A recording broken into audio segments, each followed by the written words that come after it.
এসেছে মালাকুল মাউতকে মারছিলেন একটা। ওই যে ছোটবেলা থেকে মারার অভ্যাস, ছোটবেলায় কার গালে দিছিল জানে না বোধহয়? ফেরাউন। অন্যায় দেখলেই ছোটবেলায় ফেরাউনের গালে দিছে একটা, বড় হয়ে ফেরাউনের বাবুর্চিরে একটা, এরপরে মালাকুল মাউতকেও একটা। এর কারণ মালাকুল মাউত আবার মালাকুল মাউতের মতো আসেনি, মানুষের আকৃতিতে এসেছিল। তো পারমিশন না নিয়ে ঢুকছে। উনি ভাবছে এমনি মানুষ, কিরে পারমিশন নিলি না কেন? তো মুসা আলাইহিস সালামের পায়ের মধ্যে লাল পোকা, লাল পিঁপড়া কামড় দিছে, প্রচন্ড ব্যথা পাইতেছে আর ডলতেছে আর রেগে গেছে। রেগে তাকায় দেখে এদিকে লাল পিঁপড়ার বাসা, যে পা দিয়ে ডোলে সবগুলোর মেরে ফেলছে। তো ঘটনাটা ছিল মুসা আলাইহিস সালাম আল্লাহকে জিজ্ঞেস করছিলেন, এই ঘটনাটা আল্লাহ কেন ঘটাইছে। আল্লাহকে জিজ্ঞেস করছিলেন, আল্লাহ আযাব যখন কোনো এলাকায় পাঠান তখন তো শুধু জালিমরাই মরে না, ভালো লোকগুলাও তো মারা যায়। তো এই আযাবে ভালো লোকগুলা কেন মরে? আল্লাহ উত্তর দেয় না, এই ঘটনা ঘটায় দিছে। পিঁপড়া যখন কামড় দিছে রেগে সবগুলোর মেরে ফেলছে। আল্লাহ বলে, মুসা কামড় দিছিল কয়টা? কয় আল্লাহ একটা। তো ওগুলোর মারলা কেন? অ্যাকশনে যখন যায় এত কিছু দেখে অ্যাকশন নেওয়া যায় না। এজন্য আল্লাহ বলেন, ওয়াত্তাকু ফিতনাতাল লা তুসিবান্নাল্লাযীনা যালামু মিনকুম খাসসা। ওই ফিতনাকে মানে ওই আযাবকে ভয় করো, যে আযাব যখন আসবে শুধু খারাপ লোকগুলার উপরে আসবে না, ভালো লোকগুলাও বাঁচতে পারবে। কারণ ভালো মানুষরা আশেপাশের লোকদেরকে ভালো বানায় নাই কেন? একা নামাজ পড়েছো কেন? নামাজের দাওয়াত দাও নাই কেন? নিজে হালাল খাইছো, সমাজটারে হালাল দিয়ে বিনির্মাণ করো নাই কেন? এজন্য আযাব আসলে শুধু জালেমদের উপরে আসে না, আলেমদের উপরে আসে। খবরদার। এজন্য ছেলেরে বললেন, বাবা শুধু নামাজ পড়লেই হবে না, ওয়া'মুর বিল মা'রুফ, ভালো কাজের আদেশ করবা, ওয়ানহা আনিল মুনকার, খারাপ কাজ থেকে নিষেধ করবা। এটা আসলে দায়িত্ব হচ্ছে সরকার প্রধানের। যারা ক্ষমতার চেয়ারে বসে তাদেরকে আল্লাহ 4 দফা মূলনীতি দিয়েছেন।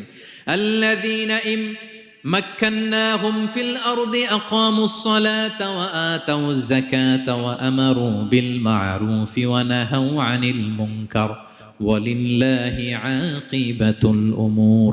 আল্লাহ বলেন, যাদেরকে আমি ক্ষমতার চেয়ারে বসাই 4টা দায়িত্ব তাদেরকে দেই। তাদের প্রধান কাজ নামাজ কায়েম করবে, সমাজে যাকাত আদায় করবে, ভালো কাজের আদেশ করবে, তারপরে মন্দ কাজের নিষেধ করবে।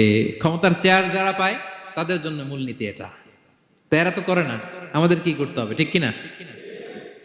ভালো কাজের আদেশ করতে হবে, মন্দ কাজের নিষেধ করতে। বিষ্ণু ইসলাম বললেন, মান রাআ মিনকুম মুনকারা, চোখ দিয়ে যে সমাজে খারাপ দেখে, ফালিয়ুগাইয়িরহু বিয়াদি, সেজন্য হাত দিয়ে ঠেকিয়ে দেয়।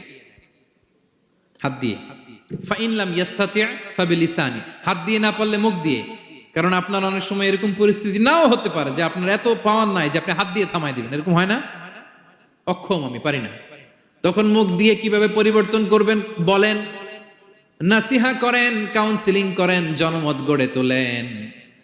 ফাইন লাম ইয়াস্তাতি' ফাবিকলবিহি, হাত দিয়েও থামাতে পারলেন না, মুখ দিয়েও প্রতিবাদ করতে পারলেন না, বিশ্বনবী বললেন অন্তত অন্তর দিয়ে সেটাকে ঘৃণা করবা। অন্তর দিয়ে ঘৃণা করো, অন্তর দিয়ে এটাকে পরিবর্তন করে দেওয়ার প্ল্যান করো, হৃদয়ে হৃদয়। ওয়াযালিকা আদাফুল ঈমান, এটা হচ্ছে ঈমানের সর্বনিম্ন স্তর।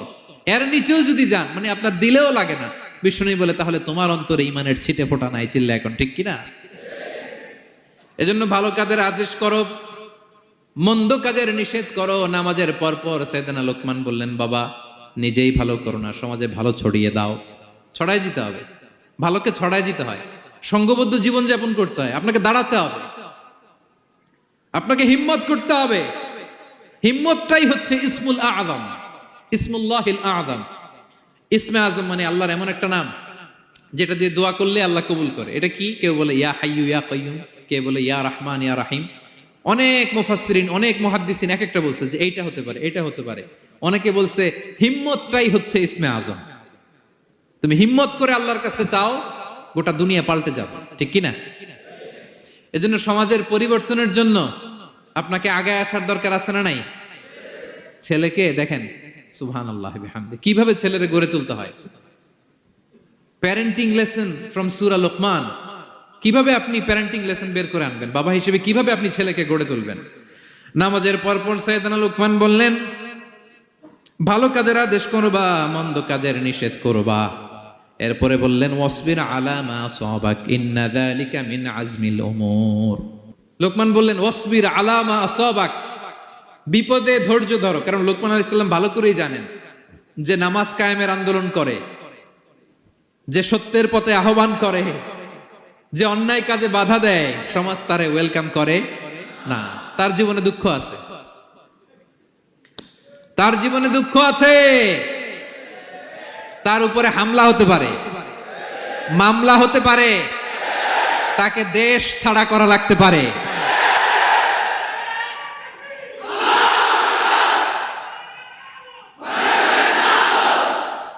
ওয়াসবির আলা মা আসাবাক, বাবা খুব ভালো করেই জানে বিপদ নেমে আসতে পারে। যে নামাজ কায়েমের আন্দোলন করে, যে সৎ কাজের আদেশ করে, অসৎ কাজে বাধা দেয়, তাকে থামানোর জন্য, তার অগ্রযাত্রাকে রুখে দেওয়ার জন্য, তার রাস্তাকে ব্লক করার জন্য যুগে যুগে সমাজে সমাজে আছে না নাই? আছে। ঘাবড়ে গেলে চলবে না। এই পথ এটা ফুল সজ্জার কোনো পথ নয়, এটা কণ্টকাকীর্ণ। এখানে প্রতি পদে পদে কাটা, এটা জেনেই আমরা এই পথে এসেছি, ঠিক কিনা? এজন্য আমাদেরকে রুখে দেয়া যাবে না। আমরা সত্যের কথা বলেই যাব, আমরা অন্যায় দেখলে প্রতিবাদ করেই যাব। প্রতিবাদ করবেন, দাঁড়াবেন। আপনি দাঁড়ালেই দেখবেন পরিস্থিতি অন্যরকম হয়ে গেছে। দাঁড়ান না যে আপনি অন্যায় করতেছে, আপনি দাঁড়ান না কেন? অপরাধ করতেছে, আপনি থামান না কেন? আপনার বোনের বয়সী একটা মেয়েকে টিস করতেছে কিছু ছেলেরা, আপনি দাঁড়ান না কেন? ওদের 10 জনের চেয়ে আপনার শক্তি অনেক বড়। সত্যের যে শক্তি আছে, মিথ্যা তার সামনে মুখ থুবড়ে পড়ে। আপনি দাঁড়ান, আপনি জিজ্ঞেস করেন এরকম করতেছো কেন, টিস করতেছো কেন? আপনি ওখানে জনমত গড়বেন। আপনি দাঁড়ালে আরো 10 জন দাঁড়াবে, ঠিক কিনা? দাঁড়াতে আপনাকে হবে, সাহস করে দাঁড়াতে হবে। সালাত কায়েমের আন্দোলন যারা করে, সৎ কাজের আদেশ যারা দেয়, মন্দ কাজ থেকে নিষেধ যারা করে, তাদের জীবনে পরীক্ষা আছে না নাই? এজন্য সাইয়েদনা লোকমান বললেন, বাবা যেই নাসিহত তোমাকে দিচ্ছি এটা পালন করলে বিপদ আসবে, কিন্তু ঘাবড়ে যেও না, আতঙ্কিত হয়েও না। ওয়াসবির আলা মা আসাবাক, বিপদে ধৈর্য ধরো, ধৈর্য ধারণ করতে হবে। সবর, সবর নিয়ে কোথায় যেন আলোচনা করেছিলাম যে সবর এটা এমন একটা গাছ যে গাছের চারদিকে থাকে কাটা, কিন্তু ফলটা বড় মিষ্টি। সবর বাংলা জানেন তো কি? ধৈর্য। ধৈর্য এমন একটা গাছ যে গাছের চারিদিকে কাটা, কিন্তু ফলটা মিষ্টি, সুস্বাদু। এই সুস্বাদু ফল খেতে হলে এই কাটাগুলো সহ্য করতে হবে। ধৈর্য। ছোট্ট ছেলে মেয়েদেরকে ননির পুতুল করে গড়ে তুলবেন না, খবরদার। ওদেরকে কষ্ট সহিষ্ণু করে গড়ে তুলবেন। আপনি থাকতেই কষ্ট করা শিখান, তার জীবনটা স্মুথ হবে, তার ক্যারিয়ারটা ব্রাইট হবে, তার ভবিষ্যৎটা সুন্দর হবে। ছেলেমেয়েরা কিছু চাইলেই সাথে সাথে দিবেন না। অনেক বাবা মা আছে এত আদর করে, এত বেশি আহ্লাদ করে, যা চায় তাই দেয়, পরে হিতে বিপরীত হয়, ঠিক কিনা? ছেলে মেয়েকে অভাব শেখান, ছেলে মেয়েকে কষ্ট শেখান, ওদেরকে সংগ্রাম শেখান, প্রতিকূল পরিবেশে কি করে টিকে থাকতে হয় এটার সবক শেখান। সেদিন লোকমান তাই করলেন, ছেলের সবর শিখাইলেন যে বাবা ধৈর্য ধারণ করো, আতঙ্কিত হবা না। জীবন এটা সহজ নয়, জীবন চলার পথ সহজ নয়, এটাকে সহজ করে নিতে হয়। কখনো সবর করে, কখনো ক্ষমা করে, কখনো অন্যকে ইগনোর করে, কখনো দোয়া করে, কখনো আল্লাহর উপর তাওয়াক্কুল করে, ঠিক কিনা? ছেলে মেয়েকে আদর করে বোঝাবেন, বাবা এখন তুমি বাবার হোটেলে খাও, মায়ের হোটেলে ঘুমাও। সারা জীবন এমন চলবে না, দুনিয়াটা বড্ড কঠিন, এখানে কেউ কাউরে জায়গা করে দেয় না, নিজের জায়গা নিজেরই করে নিতে হয়, ঠিক কিনা? ছোটবেলা থেকেই তাকে দৃঢ় মনোবলের করে তুলতে হবে যে বাবা দুনিয়াটা এত সহজ নয়, এটা সহজ করে নিতে হয়। This is the life hacks. এই লাইফ হ্যাক গুলো আপনি শিখাবেন, লাইফ লেসন গুলো শিখাবেন। ধৈর্য ধরো, সৎ কাজের আদেশ দাও, মন্দ কাজের নিষেধ করো। এগুলো করতে গেলে একটু বাধা বিপত্তি আসবে, কিন্তু শেষ হাসিটা তুমিই হাসবে, ঠিক কিনা? বিজয় তোমারই হবে। কি বলেন? সময়ই কথা বলে, সময়ই কথা বলে। বিপদে ধৈর্য ধরো। বিশ্বনবী আল্লাহ বললেন ওসবির আলা মা ইয়াকুলুনা ওয়াহজুরহুম হাজরান জামিলা। নবী হে, বিপদে ধৈর্য হারা হবেন না, ভালো সময় সামনে আসছে। মক্কায় আপনারে কষ্ট দেয়, গণক বলে, জাদুকর বলে, পাগল বলে, মদিনাতে বিজয় আপনারই হবে। ঠিক কি না? ছেলে মেয়ে যেন আশাবাদী হয়ে গড়ে ওঠে, হোপফুল, আতঙ্কিত যেন না হয়। কষ্ট শিখান, ধৈর্য শিখান। আচ্ছা, গেল। এরপর তিনি বললেন, ওয়ালা তুসাইর খাদ্দাকা লিন্নাস। ও আমার কলিজার টুকরা সন্তান, ওয়ালা তুসাইর খাদ্দাকা লিন্নাস, অহংকার করে মানুষ থেকে মুখ ফিরিয়ে নিও না। ছেলেরে এবার সোশ্যাল বানানোর চেষ্টা করতেছেন। হ্যাঁ, ওয়ালা তুসাইর খাদ্দাকা লিন্নাস। দেখেন, একটার পর একটা। প্রথমে স্রষ্টারে চিনাইলেন, তাই না? এরপরে স্রষ্টার ক্ষমতা সম্পর্কে শিখাইলেন, এরপরে আধ্যাত্মিকতা শিখাইলেন, এরপরে ইবাদত কি সেটা জানালেন, এরপরে তিনি সোশ্যাল এঙ্গেজমেন্ট কিভাবে করবেন, সোশ্যাল রিফর্ম কিভাবে করবেন শিখালেন। এবার মানুষের সাথে কিভাবে মিশতে হয় সেটা শিখাচ্ছেন। মানে পিপল ওরিয়েন্টেড হও। ওয়ালা তুসাইর খাদ্দাকা লিন্নাস, অহংকার করে মানুষের থেকে মুখ ফিরিয়ে নিও না, মুখ ছিটকাবে না। মানুষকে সম্মান করো, মানুষের সাথে মেশো, বি পিপল ওরিয়েন্টেড। আমাদের অনেক ছেলে মেয়েরা মানুষের সাথে মিশতে পারে না। দোষ কার? বাবা মায়ের, শেখায় না। একটা সময় আমাদের মনে আছে, ছোটবেলায় মেহমান আসলে আমরা এত খুশি হইতাম, কি বলেন? মেহমানের কাছে যাইতাম, সূরা শোনাইতাম, কবিতা শোনাতাম, এটা খেলতাম, ওইটা করতাম। যাওয়ার সময় আমাদেরকে টাকা দিয়ে যেত, হায় রে খুশি। এখন দেখবেন টেনে হিসেবে মেহমানের সামনে আনা যায় না। এরকম আছে না নাই? অনেক ফ্যামিলিতে এরকম আছে যে তারা সারাদিন ডিভাইস নিয়ে, এই ডিভাইস আসক্তি এত মারাত্মক পর্যায়ে পৌঁছেছে যে তারা মানুষের সাথে মিশতে পারে না। এই পাবলিক ওরিয়েন্টেশনটা অনেকের নাই, পিপল ওরিয়েন্টেশন নাই। অনেক ছোট বাচ্চা, মেহমান আসছে, তুমি একটু আসো, সালাম দাও, বসো, আসতে চায় না, বসতে চায় না। কারণ ওরা শিখানো হয় না। সারাদিন দিয়ে রাখছে কি হাতে? মোবাইল। এই জন্য ছোটবেলা থেকে আমরা যেন সামাজিক বানাই, বাচ্চাকে যেন শেখাই, বাবা মুরব্বীকে দেখলে সালাম দিতে হবে। কি করতে হবে? ওরা শিখাবেন। অনেক সময় ছোট বাচ্চারা না বুঝে দারোয়ানের সাথে খারাপ আচরণ করে, ঘরের কাজের বুয়ার সাথে খারাপ আচরণ করে, ড্রাইভারকে বকা দেয়, আছে না নাই? ভদ্রতা, ডিসেন্ট ম্যানার আপনি শিখান নাই, তো শিখবে কোত্থেকে? এই জন্য শুরুতেই বললাম যে গরুর পেট থেকে বেরোলে গরু হয়, কিন্তু মানুষের পেট থেকে বেরোলেই ওটা মানুষ হয় না। ওটারে মানুষ বানাতে হয় দিনের পর দিন, মাসের পর মাস, টিউনিং করে, পলিশিং করে, গাইড করে করে মানুষের মতো মানুষ বানাতে হয়। তাহলে ছেলেনে বললেন, ওয়ালা তুসাইর খাদ্দাকা লিন্নাস, তোমার চেহারাকে মানুষ থেকে ফিরিয়ে নিও না, গণমুখী হও, মানুষের সাথে মেশো। ছেলে মেয়েদেরকে এটা বলবেন। শহরে থাকলে মাঝে মাঝে গ্রামে নিয়ে যাবেন, কাদার মধ্যে ছেড়ে দিবেন, হাট বেটা, হ্যাঁ, কাদায় ছেড়ে দিবেন, পুকুরে ছেড়ে দিবেন, দৌড়াদৌড়ি করতে করতে তারপরে তারা শিখবে, দেখবে। মাছ, জ্যান্ত মাছ দেখে নাই আমাদের অনেক ছেলে মেয়েরা, আছে না নাই? ওরা ভাবে মাছ বোধহয় ওই ইয়ের মধ্যেই পাওয়া যায়, শপিং মলেই পাওয়া যায়, ফ্রিজের মধ্যে থাকে, এরপরে এটা খাইতে হয়। জ্যান্ত মাছ দেখলে দেখবেন ভয় পেয়ে গেছে। কারণ শেকড়ের সাথে এদের কোনো সম্পর্ক নাই। এরা যেন গণমুখী হয়, শেকড়ের সাথে যেন এদের সম্পর্ক থাকে। হ্যাঁ, এটাই দেখেন। এই উপদেশটা কয় হাজার বছর আগের?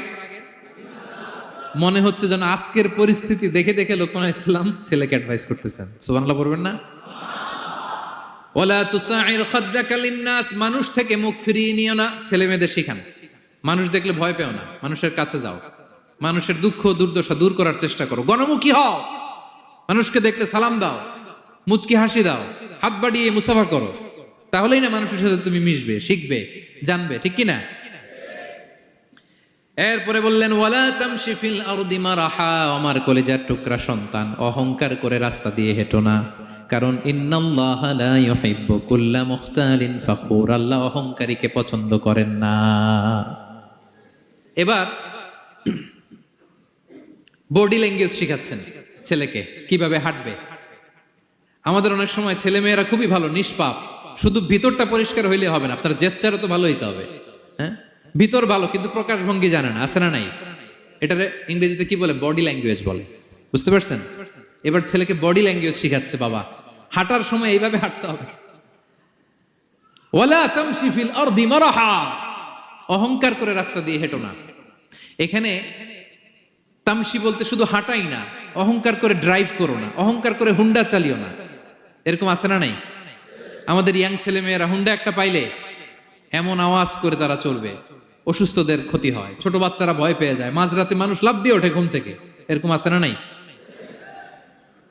আমাদের সন্তানরা যেন এরকম না হয়। রাস্তা দিয়ে চলতে বিনয়ের সাথে হাঁটতে হবে, ভদ্রভাবে হাঁটতে হবে, কারণ রহমানের বান্দারা অহংকারী হয় না, তারা বিনয়ী হয়, ঠিক কিনা? وعباد الرحمن الذين يمشون على الأرض هونا وإذا خاطبهم الجاهلون قالوا سلاما। রহমানের বান্দারা রাস্তা দিয়ে যখন হাঁটে দাম্ভিকতার সাথে হাঁটে না, অহংকারের সাথে হাঁটে না, বিনয়ের সাথে রাস্তা দিয়ে তারা চলাফেরা করে, ঠিক কিনা? তো ছেলেকে হাতে ধরে ধরে বডি ল্যাঙ্গুয়েজ শিখাচ্ছে, বাবা অহংকার করে হেঁটো না, মানুষের অহংকার সাজে না, অহংকার সাজে একজনের, তিনি কে? অহংকার কার চাদর? আল্লাহ বলে এই চাদর ধরে যদি কেউ টান দেয় ওরে আমি জাহান্নামে নিক্ষেপ করি, ফালা উবালি, আই ডোন্ট কেয়ার, ওরে আমি জাহান্নামে ফেলবো। অহংকার করার কি আছে আমাদের? কিছুই নাই, ঠিক কিনা? ডায়রিয়া যদি হয়, লুজ মোশন যদি হয়, 5 বার টয়লেটে গেলে এরপরে চেহারার দিকে তাকানো যায়? বিছানায় পড়ে হা হু করতে শুরু করে, তো কিসের অহংকার আপনার? লুজ মোশন 3 দিন যদি হয়, হায় রে চেহারার দিকে তাকানো যায় না, সুন্দর চেহারা ফ্যাকাশে হয়ে গেছে, তো এই মানুষের অহংকার করা সাজে না। ছেলেকে বিনয়ী হওয়া শেখাতে হবে, বাবা বিনয়ী হও, তোমার বডি ল্যাঙ্গুয়েজটা সুন্দর করো, তোমার কথা বলায়, তোমার চলনে বলনে সবকিছুতে যেন একটা মাধুর্যতা থাকে, একটা কোমলতা থাকে, শেখানোর দরকার আছে না নাই? সব শেষে সাইয়েদনা লোকমান ছেলেকে বললেন, وَاقْصِدْ فِي مَشْيِكَ وَاغْضُضْ مِنْ صَوْتِكَ إِنَّ أَنكَرَ الْأَصْوَاتِ لَصَوْتُ الْحَمِيرِ وَاقْصِدْ فِي مَشْيِكَ وَاغْضُضْ مِنْ صَوْتِكَ। তাহলে কিভাবে হাঁটবা? হাঁটার ক্ষেত্রে একটা মিডিয়াম পেস অবলম্বন করো, মিডিয়াম পেস, ভদ্রভাবে, হ্যাঁ মিডিয়াম মধ্যমপন্থী পন্থায় তুমি হাঁটো। তোমার হাঁটার মধ্যে যেন একটা মুনশিয়ানা ভাব থাকে, তোমার হাঁটা চলাফেরায় যেন একটা ভদ্রতার ছাপ থাকে। এটা তো হাতে ধরে ধরে শিখাইতে হবে, নাহলে শিখবে না তো, বুঝবে না তো সে। ওয়াগদুদ মিন সাউতিক, কণ্ঠটাকে মোলায়েম করো। ইন্না আনকারাল আসওয়াতি লাসাউতুল হামির, কর্কশ গলায় কথা বলো না। আমাদের অনেক ছেলেমেয়েরা অনেক শাউট করে, আছে না নাই? কেউ কি শাউটিং পারসনকে পছন্দ করে? আমরা লাইক করি? Nobody likes a shouting person. আপনি মালয়েশিয়ানদেরকে দেখেন কত কোয়াইট এন্ড কাম, হাজার হাজার মানুষ একটা প্রোগ্রাম করতেছে, একটা সাউন্ড নাই। আমাদের তো অনেক বলতে হয়, অনেক অ্যানাউন্সমেন্ট, অনেক এই সেই, ওদেরকে কিছু বলতে হয় না। ওদের আমি অনেক বড় বড় প্রোগ্রামে জয়েন করেছি, হাজার হাজার মানুষ, একটা ছোট্ট ইনস্ট্রাকশন, লাইন ধরে সবাই সেটা মেনে নেয়। ছেলেকে শিখাই দিলেন চলতে ফিরতে একটা মাঝারি মোলায়েম ভদ্র একটা পেস অবলম্বন করো, আর কণ্ঠটাকে নিচু করো, কর্কশ ভাষী হয়েও না। কেউ পৃথিবীতে কর্কশ ভাষীকে পছন্দ করেন? যারা চিৎকার করে চেঁচামেচি করে, আল্লাহ তাদের কণ্ঠকে গাধার কণ্ঠের সাথে তুলনা করেছেন এখানে। দ্য ব্রেইং অ্যাস, গাধার আওয়াজের চাইতে পৃথিবীতে নিকৃষ্ট কোন আওয়াজ হতে পারে? আল্লাহ বলে তুমি কি তোমার কণ্ঠকে গাধার আওয়াজের মতো করতে চাও? যদি না চাও, কণ্ঠটাকে মোলায়েম করো, কর্কশ ভাষায় কখনো মানুষকে সম্বোধন করো, কারণ কর্কশ ভাষীকে, এই শাউটিং পারসনকে কেউ কখনো পছন্দ করে না। তো এই উপদেশগুলো আমাদের ছেলে মেয়েদেরকে দেওয়ার দরকার আছে না নাই? আল্লাহু আকবার। প্রজ্ঞায় সুসজ্জিত এই উপদেশ মালাগুলো সে 3000 বছর আগে যেমনি প্রাসঙ্গিক ছিল, এখনো তেমনি প্রাসঙ্গিক। এই উপদেশগুলো আমরা ছেলে মেয়েদেরকে দিতে পারবো তো? এই 10টা উপদেশ মালা বুঝতে পারছেন আপনারা? সবাই বুঝতে পারছেন? মনে থাকবে? খেয়াল থাকবে? আমি 1 মিনিটে একটু রিভাইজ করি। কি কি উপদেশ দিলেন? প্রথমেই শুকরিয়ার কথা আল্লাহ নিজে বলেছেন, শুকরিয়া করো। আমরা যেন যে কোনো পরিস্থিতিতে শুকরিয়া করি, করলে নিয়ামত বাড়াই দিবে কে?